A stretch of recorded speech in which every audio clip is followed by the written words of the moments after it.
The Manson Family, Heaven's Gate, Jim Jones and the People's Temple, David Koresh and the Branch Davidians, the Church of Scientology, the Moonies, the Mormons, all crazy cults, right?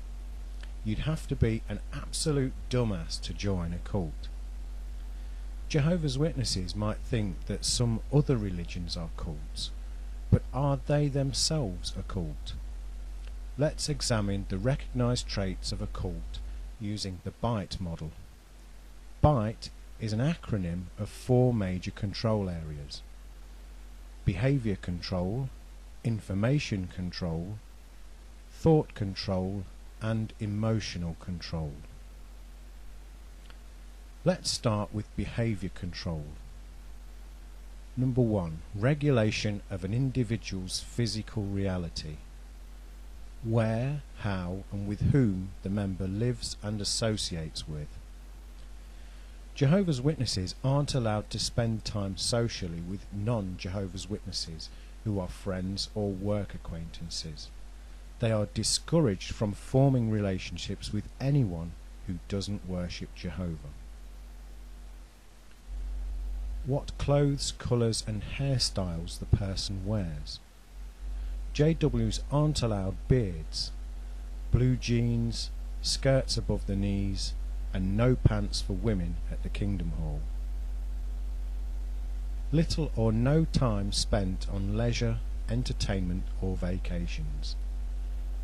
Most JWs are in low-paid jobs, thanks to not having a college education, so they enjoy a lot less of these activities. Major time commitment required for indoctrination sessions and group rituals. They have 4 meetings a week plus meetings for field service and family worship or Bible study.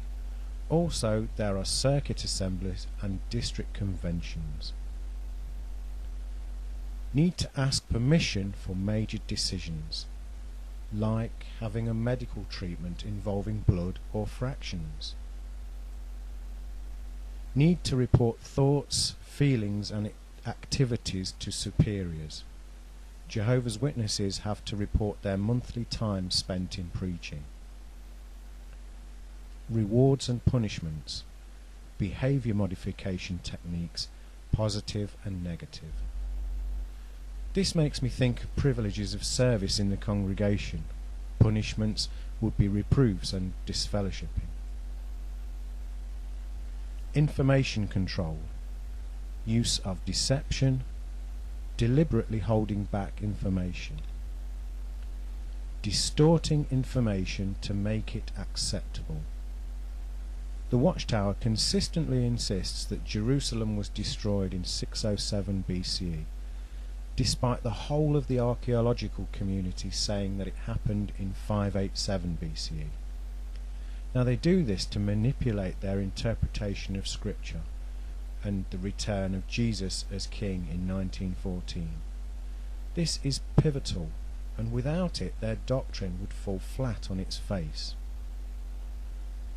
Access to non-cult sources of information minimized or discouraged.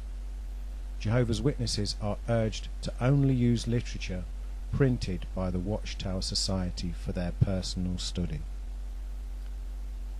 Books, articles, newspapers, magazines, TV, radio.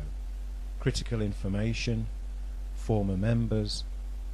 Keep members so busy they don't have time to think. Compartmentalization of information. Outsider versus insider doctrines. Information varies at different levels and missions within the pyramid. The elders are issued with a secret handbook which the rest of the congregation are not allowed to see. Spying on other members is encouraged.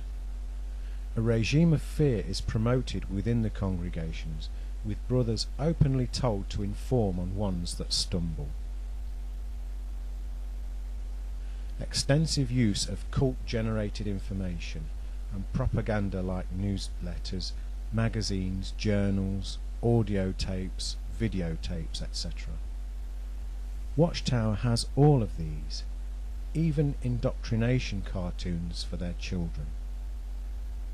Misquotations, statements taken out of context from non-cult sources, like their misquoting in the literature of scientists like Richard Dawkins, Carl Sagan, Albert Einstein, etc. Thought control, need to internalize the group's doctrine as truth, black and white thinking, good versus evil, us versus them, inside versus outside. They think along the lines of either in the truth or worldly. Adopt loaded language, characterized by thought-terminating cliches. Words are the tools we use to think with. These special words constrict rather than expand understanding. They function to reduce complexities of experience into trite, platitudinous buzzwords. The Jehovah's Witnesses have their very own vocabulary and terminology, which can be confusing to outsiders. Thought-stopping techniques, to shut down reality testing by stopping negative thoughts and allowing only good thoughts. Rejection of rational analysis, critical thinking, constructive criticism.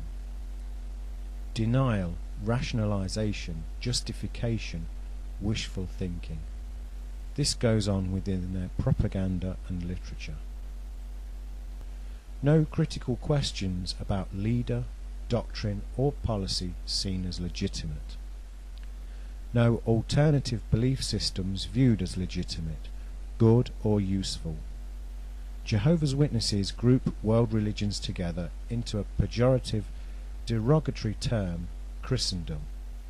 They find nothing within other religions as useful, even scorning voluntary work and fundraising for church charities as useless in this dying system of things.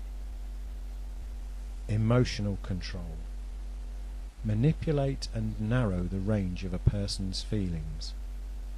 Make the person feel like if there are any problems, it is always their fault, never the leaders or the groups. This reminded me of when the witnesses falsely predicted an end date like they did in 1975. Then they blamed the congregations. Excessive use of fear. Fear of thinking independently. Fear of the outside world. Fear of losing one's salvation. Fear of leaving the group or being shunned by the group. Fear of disapproval. Phobia indoctrination. Programming of irrational fears of ever leaving the group or even questioning the leader's authority.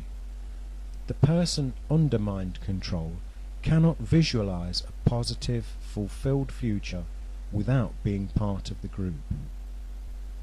The Jehovah's Witnesses love to overuse the scripture about the apostles saying, "Lord, where shall we go?" They are indoctrinated to think that the outside world can offer them nothing. Shunning of leave takers. Fear of being rejected by friends, peers and family. This has to be why so many people stay in the JW religion, even though they know it isn't the truth. If they leave, they will lose everything, friends, family, their whole life. If you want to investigate mind control and cults further, you can get hold of Combating Cult Mind Control by Stephen Hassan.